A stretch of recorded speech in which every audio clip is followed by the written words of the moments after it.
Hi, I'm your host, Jacob Koshi, bringing you the lowdown on the climate talks. And the whole purpose of this was the world take a collective step forward in addressing rising carbon emissions. Now, going into talks, developing countries had stated that at least $1 trillion per year from 2025 to 35 would be necessary to meet emission targets. More importantly, they had specified that this money had to be provided not only to help countries meet their what is called nationally determined contributions or NDCs. These are targets that countries have set for themselves voluntarily that would help achieve a global greenhouse gas emission reduction goals. India, for instance, is committed to having half its electric capacity from non-fossil sources by 2030 and reduce emissions intensity by 45%. Developing countries have said that this money, this $1 trillion per year, should not only be for meeting NDCs, but also buffer against existing threats of climate change and make good for climate damage that has already happened. The NCQG should also reflect contributions by developed countries basis their historical contribution to existing carbon concentrations in the atmosphere, as well as take into account their existing high per capita GDP. Now, to give some context to all of these numbers, it is important to note that even if all countries fulfill their stated voluntary commitments, it would as of now translate to a mere 2% cut. And this year, the latest scientific assessments suggest carbon emissions will actually rise 0.8% over 2023. Now, what do the developed countries say? The developed countries balk at this huge amount of money. $1 trillion per year is massive. And to reflect their position, here's what the latest version of the text says that we understand reflects the developed country position. And I quote, "We call upon all actors," now this means all countries, "we call upon all actors to work together to enable the scaling up of financing to developing country parties for climate action from all public and private sources to at least $1.3 trillion per year by 2035. In this context, we decide to set a goal with developed country parties taking the lead to $250 billion per year by 2035 for developing countries for climate action. And this will come from a wide variety of sources, public and private, bilateral and multilateral, inclusive alternative sources." End quote. What this means is that any sort of investment in developing countries from the developed world, and this includes, let's say, renewable energy projects or even business ventures, which are basically for-profit deals, they will all count towards this climate finance. Developed countries have also said that some countries, for instance, China and UAE, they don't explicitly name countries because that's not the UN practice, but it is very clear who they're hinting at. So certain countries, for instance, which are large economies and have substantial emissions, India technically too is included in this, they should make some voluntary contributions of their own.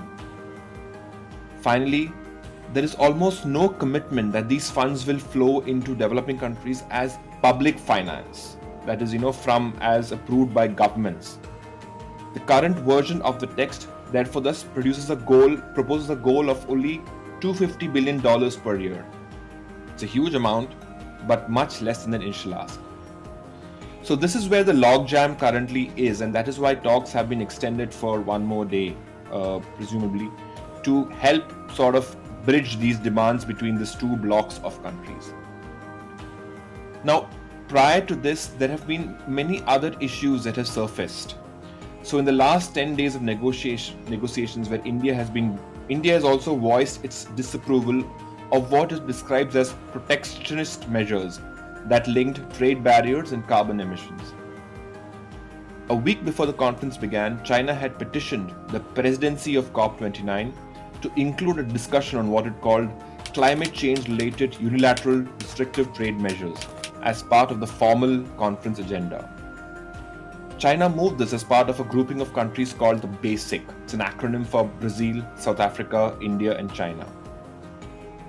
Again, without mentioning actual country names, this petition was primarily directed at the European Union proposal called the Carbon Border Adjustment Mechanism. And this imposes a tax on products imported in the EU that don't conform to carbon emission norms required by the Union. So the CBAM currently is operating in a transitional phase but will come into full effect by 1st January 2026. So many developing countries say this will actually impact trade in, for example, iron and steel to EU, and this is a protectionist barrier that is unfair and is actually punishes developing countries and stalls their efforts at greenhouse gas emissions of their own. Now, seemingly bright light out of the negotiations was the approval of carbon markets on the first day of COP. Such a market would allow countries to trade carbon credits, which are basically certified reductions of carbon emissions among themselves, and whose prices are determined as a consequence of emission caps imposed by countries. Now, the existence of such a market itself follows from a section in the Paris Agreement of 2015. There's a whole section called Article 6, and there are subsections within that article, that spell out how countries can bilaterally trade carbon among themselves and participate in a global carbon market. Now, most of the necessary nuts and bolts to make operational such a carbon market were in place since 2022. There were several small niggles, particularly ensuring that the carbon credits generated are genuine and its antecedents are transparent.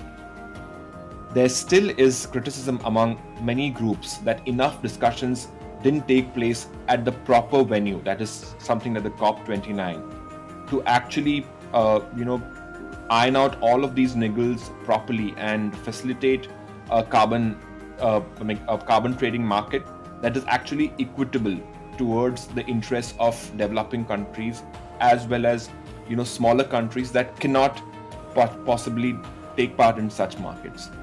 But all said and done, this is considered one of the bright wins that have emerged out of the COP negotiations. Now, whether COP negotiations will actually achieve a breakthrough in this extended deadline remains to be seen, but all countries are surely hoping for the best. That's all we have for now.